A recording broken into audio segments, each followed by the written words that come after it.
আজকের গল্পটি এক মহান নবীকে নিয়ে, যিনি সত্যের পথে চলেন, আগুনে পড়েও তিনি পুড়েননি। আল্লাহর জন্য নিজের ছেলেকে কুরবানি করতে প্রস্তুত ছিল। তিনি হলেন আমাদের নবী ইব্রাহিম আলাইহিসসালাম। চলেন জেনে আসি ইব্রাহিম আলাইহিসসালামের জীবন কাহিনী। ইব্রাহিম আলাইহিসসালাম এমন এক সমাজে জন্মগ্রহণ করেছিলেন যেখানে সবাই মূর্তির উপাসনা করত।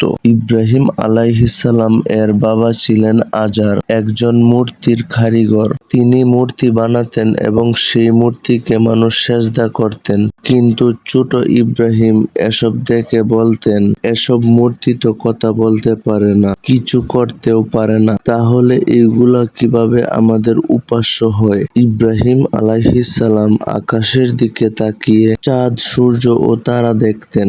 একদিন তিনি সূর্যকে দেখে বললেন, এটা তো রব। কিন্তু সূর্য যখন ডুবে গেল, তিনি বললেন, ডুবে যাওয়া কিছু কখনো রব হতে পারে না। এভাবে ছোট ইব্রাহিম আলাইহিসসালাম বুঝে গিয়েছিলেন একমাত্র আল্লাহই আমাদের রব, তিনি সবকিছু সৃষ্টি করেছেন। ইব্রাহিম আলাইহিসসালাম একদিন নমরুদকে বললেন, আমার রব জীবন দেন এবং মৃত্যু দেন। এই কথা শুনে নমরুদ বলল, আমিও দিতে পারি। তখন ইব্রাহিম বললেন, আমার রব সূর্য পূর্ব দিক থেকে উঠান, তুমি পারলে পশ্চিম দিক দিয়ে সূর্য উঠিয়ে দেখাও।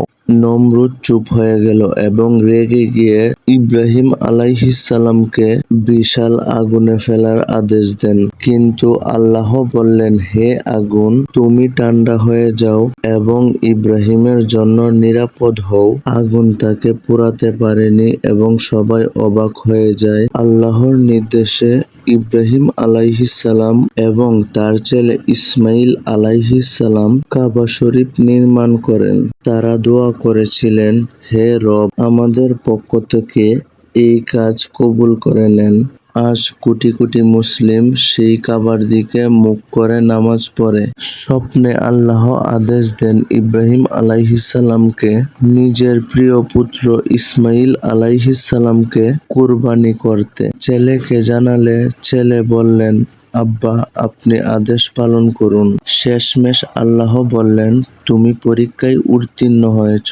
এরপর আদেশ করেন একটি পশু কুরবানি করতে। ইব্রাহিম আলাইহিসসালাম আল্লাহকে বললেন, হে রব, আপনি কিভাবে মৃত্যুকে জীবিত করেন? আল্লাহ বললেন, তুমি কি বিশ্বাস করো না? ইব্রাহিম আলাইহিসসালাম বললেন, বিশ্বাস করি, তবে অন্তরে শান্তি দিতে চাই। আল্লাহ বললেন, 4টি পাখি নিয়ে তাদের টুকরো করে বিভিন্ন পাহাড়ে রেখে দাও। তারপর যেই পাখিগুলোকে টুকরো করেছ তাদেরকে ডাকো, তারা তোমার কাছে ফিরে আসবে। এভাবে তাকে কিয়ামতের এক নিদর্শন দেখালেন।